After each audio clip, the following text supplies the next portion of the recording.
The soft chime of the boutique's entrance bell was meant to welcome customers, but when Naomi stepped inside, she was met with cold, scrutinizing stares.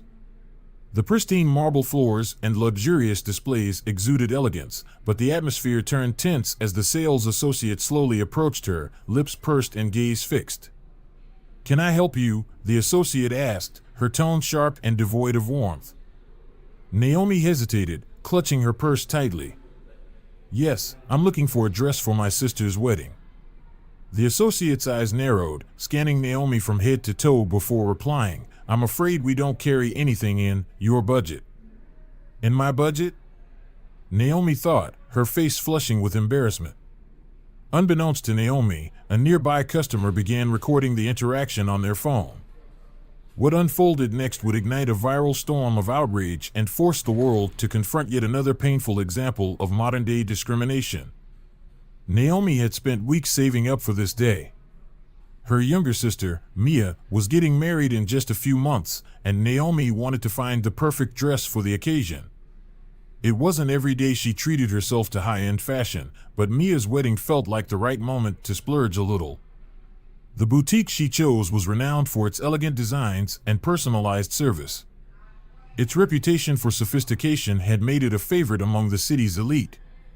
Naomi felt a little out of place as she approached the entrance, but she brushed off her nerves. "This is for Mia," she reminded herself, stepping through the glass doors. The store was everything she'd imagined: immaculate white marble floors, rows of designer dresses displayed under soft lighting, and an air of exclusivity that made it clear this wasn't just any shop. Naomi smiled at the sales associate behind the counter and began browsing. She didn't notice the subtle glances exchanged between the staff members or the quiet whispers that followed her movements. Naomi's heart sank as she processed the sales associate's words. "We don't carry anything in your budget," the woman had said, her tone sharp and dismissive. Naomi stood frozen for a moment, replaying the statement in her mind. Was it an assumption based on her appearance? Her clothes? Or something even more insidious? Naomi took a deep breath, refusing to let the humiliation consume her. She straightened her shoulders and met the associate's gaze. "I didn't ask about the price," she said firmly. "I'd like to see the dresses, please." The associate hesitated, clearly taken aback by Naomi's confidence. She pursed her lips and gestured toward a rack of dresses near the back of the store. "Very well," she said. "But just so you know, these are high-end pieces. They might not be what you're looking for." Naomi walked past the associate without a word, her steps deliberate and measured. The weight of the encounter pressed on her, but she refused to let it show. Instead, she focused on the dresses before her, running her fingers over the luxurious fabrics and admiring the intricate designs. Her fingers lingered on a sleek navy gown with delicate beading along the neckline. She could already picture herself wearing it to Mia's wedding, standing confidently among her family and friends. But as she reached for the price tag, she felt the associate's presence behind her. "That's one of our most expensive items," the woman said, her voice dripping with condescension. "Are you sure you'd like to try it on?" Naomi turned slowly, her expression calm but her eyes burning with quiet defiance. "Yes," she said. "I'm sure." The associate's reluctance was palpable as she guided Naomi toward the fitting rooms. Along the way, Naomi couldn't help but notice the stares of other customers. Some seemed genuinely curious, while others wore expressions of subtle judgment, as if questioning her right to be there. The associate unlocked the fitting room door with a forced smile. "I'll be right outside if you need anything," she said, her tone making it clear she hoped Naomi wouldn't need anything at all. Once inside, Naomi took a moment to steady herself. The fitting room was pristine, with soft lighting and plush carpeting that felt out of place given the hostility she'd just experienced. She slipped into the navy gown, smoothing the fabric over her hips and adjusting the straps. When she looked in the mirror, she couldn't help but smile. The dress was perfect. Naomi stepped out of the fitting room, her confidence momentarily restored. She turned to the associate, who was waiting with her arms crossed. "What do you think?" Naomi asked. The woman's eyes scanned Naomi critically. It's nice, she said, her tone making it clear she didn't mean it. But are you certain it's worth trying to afford something like this? Naomi's chest tightened. What's that supposed to mean? She asked, her voice steady but edged with frustration. The associate hesitated, then gave a dismissive shrug. I'm just saying, we have plenty of other options that might be more realistic. Naomi's cheeks burned with humiliation, but she refused to back down. I came here to shop, she said, her voice firm. Not to be judged. Unbeknownst to Naomi, the exchange had caught the attention of other customers. A few had paused their own shopping to watch the interaction, their expressions ranging from curiosity to discomfort. One woman, Rachel, stood near the accessory display, her phone subtly angled toward Naomi and the associate. She had noticed the associate's behavior from the moment Naomi walked in, and the blatant condescension had struck a nerve. This isn't right, Rachel muttered to herself, her fingers gripping her phone tightly. As Naomi turned to return to the fitting room, Rachel stepped closer, determined to capture the moment. When Naomi reappeared with the gown draped over her arm, the associate's expression turned icy. So, the woman said, will you be purchasing that today? Naomi paused, her frustration bubbling over. You know, she said, I've shopped in plenty of stores before, but I've never been made to feel so unwelcome. The associate's eyes widened in mock surprise. I'm sorry you feel that way, she said, her tone devoid of sincerity. Before Naomi could respond, Rachel stepped forward, her phone still recording. Excuse me, she said loudly, her voice cutting through the tense silence. Why are you treating her like this? The associate's composure faltered as she turned to face Rachel. I'm sorry, but this is a private matter, she said defensively. Rachel's eyes narrowed. It stopped being private the moment you decided to treat her differently because of how she looks. Do you treat all your customers like this, or just the ones you think can't afford to be here? The room fell silent, the other customers now openly watching the confrontation. Naomi glanced at Rachel, her embarrassment giving way to gratitude. The associate's face flushed as she struggled to respond. I don't know what you're talking about, she said. I was just doing my job. Rachel shook her head. No, you weren't. And now everyone can see exactly how you do business. Naomi stood at the rack of dresses, running her fingers over the soft, luxurious fabrics. She tried to focus on the task at hand, finding the perfect dress for her sister's wedding, but the lingering sting of the sales associate's words made it difficult. We don't carry anything in your budget. Naomi replayed the comment in her mind, each repetition chipping away at her initial excitement. Her confidence, which had carried her through the boutique's doors, now felt shaky under the weight of scrutiny. She glanced around the store, catching glimpses of other shoppers. Some appeared absorbed in their own browsing, but others were clearly watching her. Naomi's heart raced as she tried to shake off the feeling of being out of place. She reminded herself that she had every right to be here. Her money was just as good as anyone else's, and she wouldn't let a dismissive sales associate dictate her worth. She picked up a striking red gown adorned with intricate beading and held it up to the light. The way it shimmered reminded her of the joy she felt when she first decided to attend Mia's wedding in style. Excuse me, the sales associate's voice interrupted her thoughts. Naomi turned to see the woman standing a few feet away, her arms crossed and a thin smile plastered on her face. That's one of our designer pieces, the associate said, her tone overly sweet but laced with judgment. It's quite exclusive.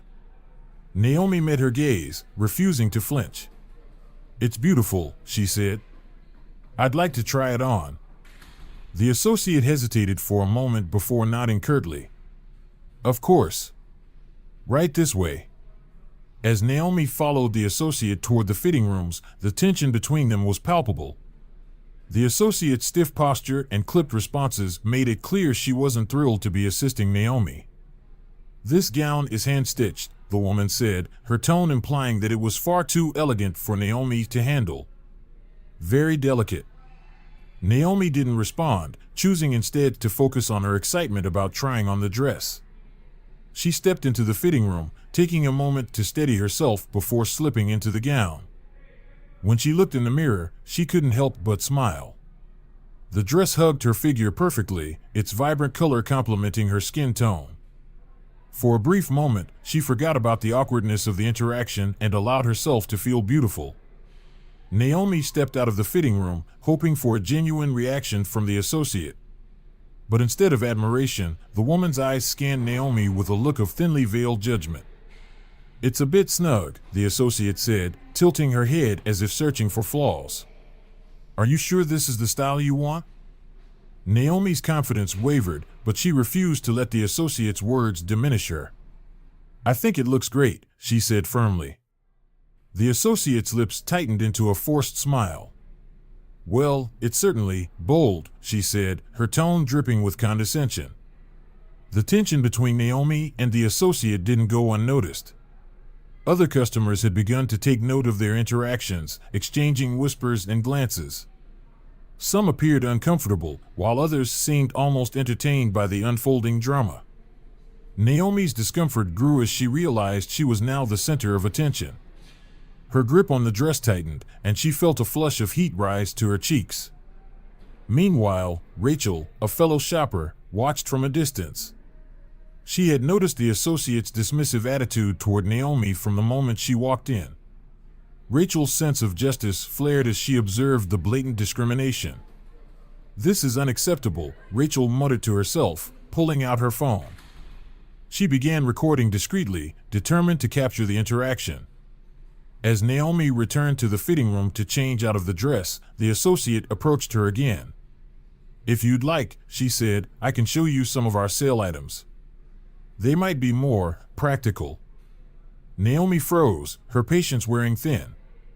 "What are you trying to say?" she asked, her voice steady but sharp.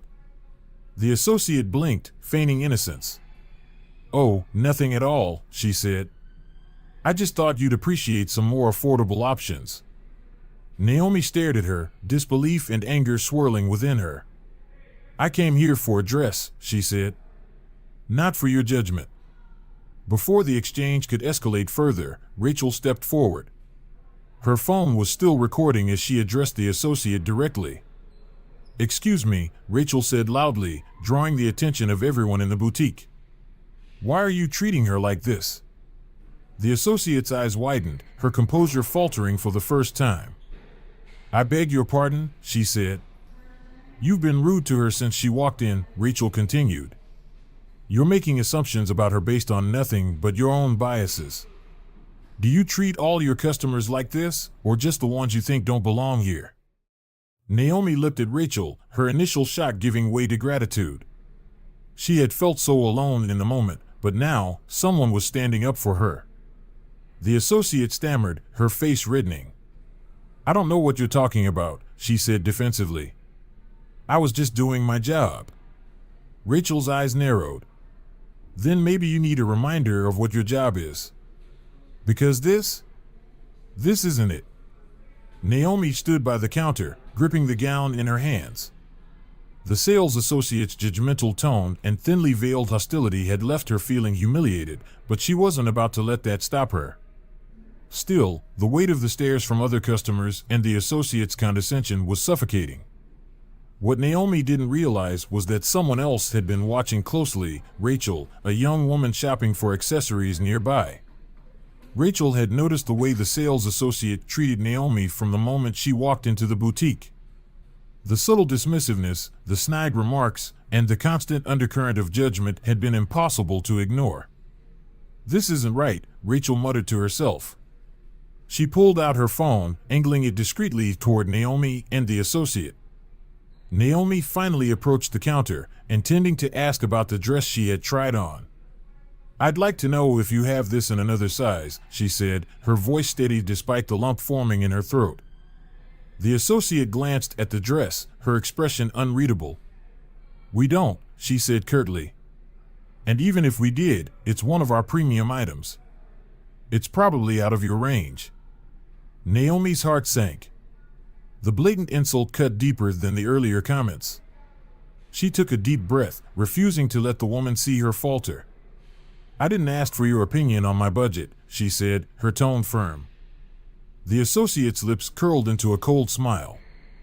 "I'm just trying to save you some time," she said. That was the moment Rachel decided she couldn't stay silent any longer.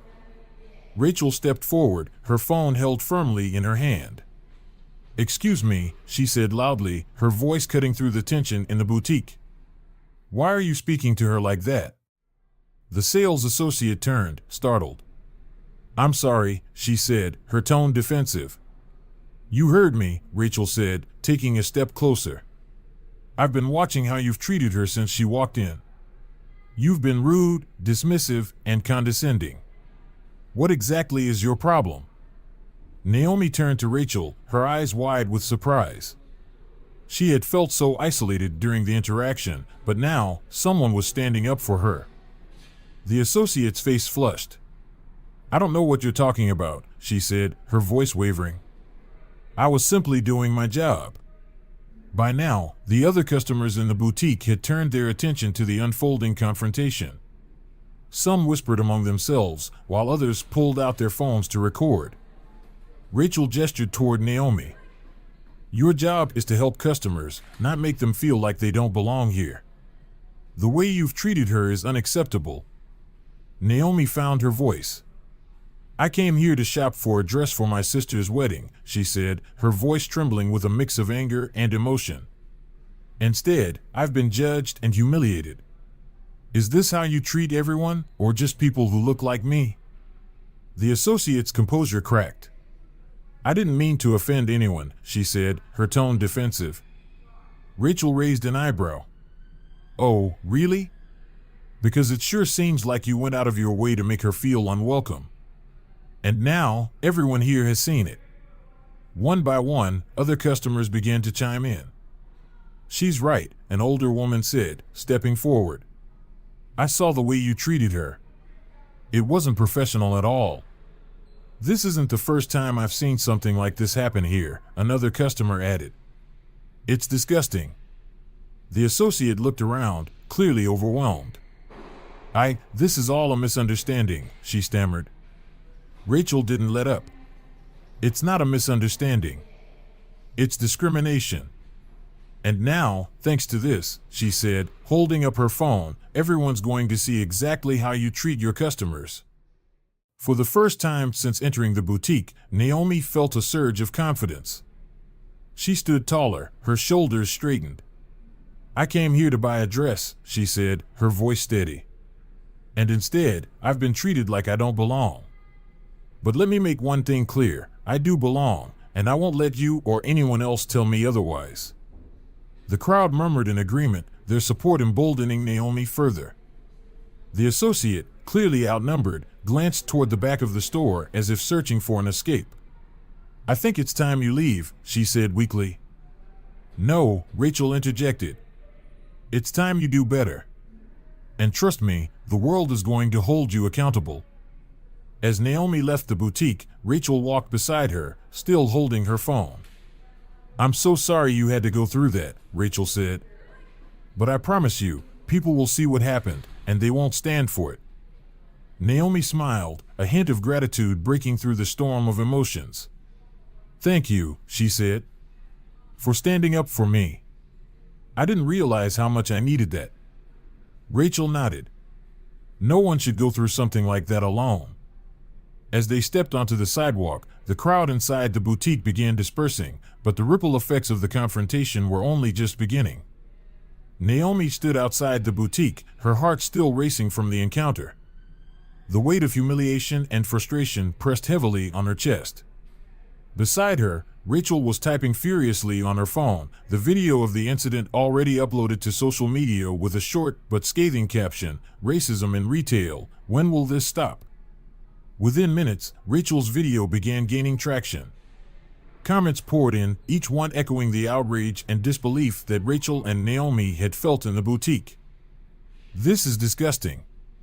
I can't believe people still act like this," one commenter wrote. "This happened to me once too. They think they can treat us however they want," said another. The video, less than 2 minutes long, perfectly captured the associate's dismissive tone, the condescending remarks, and the visible tension in the boutique. The hashtags #retail racism and #shop with respect quickly began trending, and news outlets reached out to Rachel for permission to use the footage. Later that evening, Rachel encouraged Naomi to share her side of the story. At first, Naomi hesitated. The idea of putting herself in the spotlight felt overwhelming. "I just wanted to buy a dress," she said, her voice tinged with sadness. "I know," Rachel replied gently. "But this isn't just about today. It's about all the people who've been treated like this and never had the chance to speak up." Rachel's words resonated with Naomi. Taking a deep breath, she sat down to write a post explaining what had happened. She described the excitement she'd felt walking into the boutique, the sharp sting of the associate's words, and the overwhelming support she received from Rachel and the other customers. "This wasn't just about a dress," Naomi wrote. "It was about being seen and treated with respect. No one should have to prove they belong somewhere." Her post quickly went viral, garnering thousands of shares and comments of support.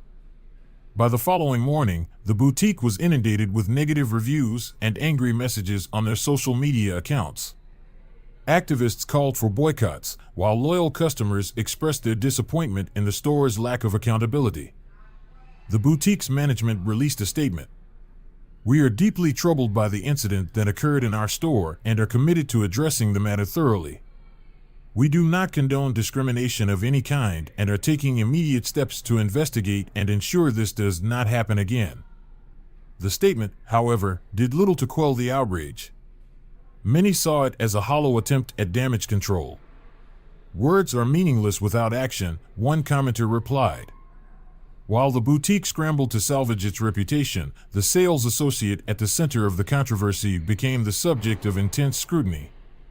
Her name, which had been mentioned in passing during the confrontation, was quickly identified and shared online.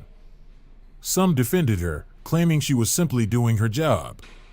Others pointed out the systemic nature of discrimination in retail, arguing that she was a symptom of a larger problem. Naomi, however, remained focused on the bigger picture. "This isn't about one person," she said during an interview with a local news station. "It's about creating a world where everyone is treated with dignity and respect, no matter who they are." As Naomi's story continued to spread, support poured in from all corners. Local organizations reached out to her, offering to help amplify her message. Celebrities and influencers shared her post, using their platforms to call for change in the retail industry. At the same time, others began sharing their own experiences of discrimination in high-end stores. The movement grew, with Naomi's story serving as a catalyst for a broader conversation about bias and inequality in customer service. Rachel, too, found herself at the center of the movement. Her decision to record and share the video had sparked a wave of accountability, and she used her platform to encourage others to speak out. "It's not enough to just stand by and watch," Rachel said in an interview. "If you see something wrong, you have to say something. That's how we create change." Her words resonated with many, inspiring a new wave of bystander intervention in situations of discrimination. With the support of her community, Naomi decided to channel her experience into advocacy. She partnered with local nonprofits to organize workshops on bias in retail and began speaking at events about her journey. "I never thought I'd be in this position," she admitted during a panel discussion. "But if sharing my story helps even one person feel seen, it's worth it." Faced with mounting pressure, the boutique announced a series of changes to address the incident. These included mandatory bias training for all employees, a zero-tolerance policy for discrimination, partnerships with diversity-focused organizations to ensure inclusivity in their hiring practices. While some praised these efforts, others, including Naomi, remained skeptical. "Change takes time," she said. "It's not about policies, it's about attitudes." The boutique incident was just one of many examples of discrimination in customer service, but it served as a powerful reminder of the importance of accountability and advocacy. For Naomi, the experience, while painful, became a turning point in her life, a moment where she chose to stand up not just for herself, but for others who had been silenced. I came into that store feeling excited and left feeling humiliated, Naomi said during an interview. But thanks to people like Rachel and everyone who supported me, I've found strength I didn't know I had. Her story became a rallying cry for change, proving that even in moments of injustice, resilience and solidarity could light the path forward. As Rachel uploaded the video to her social media account, she hesitated for only a moment. The caption she wrote was sharp and succinct: "Racism in retail, this has to stop." Within minutes, the video began to gain traction. The footage captured everything: the sales associate's dismissive tone, her thinly veiled condescension, and the tension that filled the boutique during the confrontation. It wasn't just a video, it was evidence of an all-too-common experience for countless individuals. Comments flooded in almost immediately. "This is unacceptable. How does this still happen?" one user wrote. "Thank you for exposing this. People need to see what we go through," said another. By the end of the day, the video had been shared thousands of times, and hashtags like #RetailRacism, #ShopWithDignity, and #NaomiDeservesRespect began trending across platforms. When Rachel told Naomi about the video, Naomi's initial reaction was one of apprehension. "I didn't expect this to go public," she admitted. "I just wanted to buy a dress." Rachel nodded, understanding her hesitation. "I get it," she said. "But this isn't just about today. It's about making sure this doesn't keep happening, to you, to me, to anyone." Naomi thought about the humiliation she'd felt in the boutique, the way the associate had dismissed her as though she didn't belong. Slowly, she realized that Rachel was right. "If this can stop someone else from going through what I did," Naomi said, "then maybe it's worth it." As the video continued to circulate, it became a lightning rod for discussions about retail discrimination. People from all over the world began sharing their own experiences, each story adding fuel to the growing outrage. "I remember being followed around a store just because of the way I looked," one commenter wrote. "They refused to let me try on clothes unless I paid up front," another shared. The boutique in question was quickly identified by online sleuths, and its social media pages were inundated with comments demanding accountability. "Apologize to Naomi. Do better. This is why I stopped shopping here." Facing a rapidly escalating PR crisis, the boutique issued a statement the following morning. "We are deeply troubled by the incident captured on video. Our company is committed to inclusivity and respect for all customers. We are conducting an internal investigation and will take immediate action to ensure this does not happen again." But the statement, vague and carefully worded, did little to appease the growing outrage. "This isn't an investigation, it's damage control," one commenter replied. "We need action, not empty words," wrote another. The boutique's attempt to shift the narrative only fueled the fire. Activists and community leaders began calling for a boycott of the store until real changes were made. While the boutique struggled to manage the fallout, Naomi found herself at the center of a growing movement. People reached out to her with messages of support, thanking her for standing up against discrimination and sharing their own stories of retail bias. "You've given so many of us a voice," one woman wrote. Naomi, who had never seen herself as an activist, was overwhelmed by the response. With Rachel's encouragement, she began to embrace her newfound platform, speaking out about her experience in interviews and on social media. "This isn't just about me," Naomi said during one interview. "It's about everyone who's ever been made to feel like they don't belong. We deserve better." Rachel, too, became a prominent figure in the movement. Her decision to record and share the video had sparked a wave of accountability, and she used her growing platform to amplify Naomi's message. "I didn't record this to go viral," Rachel said in an interview.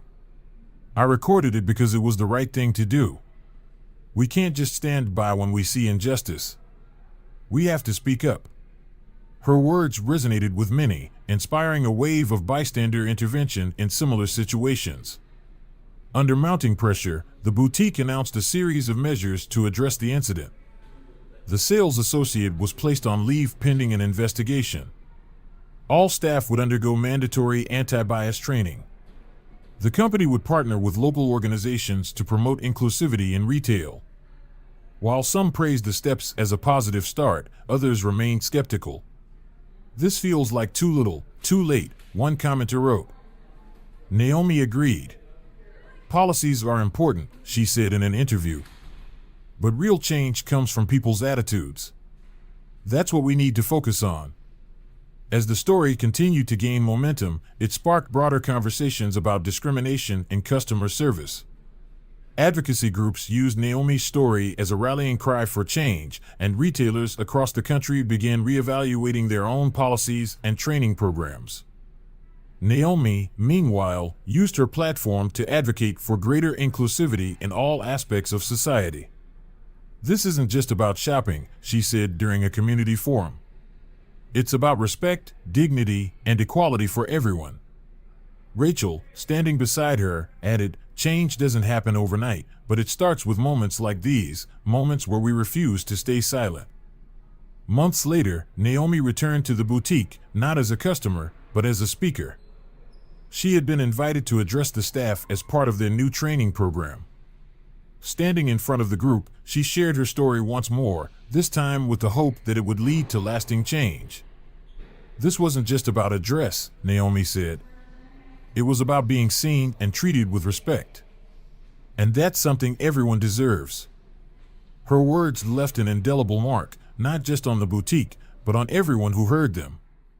Naomi's journey, though born from a moment of pain, became a beacon of hope and resilience, proving that even the smallest acts of courage could ignite meaningful change. The boutique, once praised for its exclusivity, now found itself at the center of a public relations nightmare. Activists called for boycotts, and hashtags like #RetailRacism and #ShopWithDignity began trending. The store released a statement claiming they were investigating the incident and that they do not condone discrimination of any kind. But the damage was done. Naomi, meanwhile, received an outpouring of support. Strangers reached out to share their stories, while local organizations invited her to speak about her experience. Months later, the boutique announced sweeping changes to its policies. Mandatory bias training for employees, a public apology to Naomi, and partnerships with diversity-focused organizations were among the measures implemented. Naomi, however, remained skeptical. "Change doesn't happen overnight," she said in an interview. "But if this incident helps even one person feel more respected, then it was worth it." As for Rachel, her decision to speak up sparked a broader conversation about discrimination in retail spaces. "It's not enough to stand by and watch," she said. "We have to hold people accountable." The incident became a turning point for both Naomi and the boutique, proving that even small acts of courage can lead to meaningful change. Naomi's experience at the boutique was a painful reminder of the discrimination that persists in everyday life. Yet, what began as an act of exclusion turned into a movement for accountability and change. With Rachel's support and the power of social media, Naomi's story shed light on the biases ingrained in customer service, inspiring thousands to speak out against similar injustices.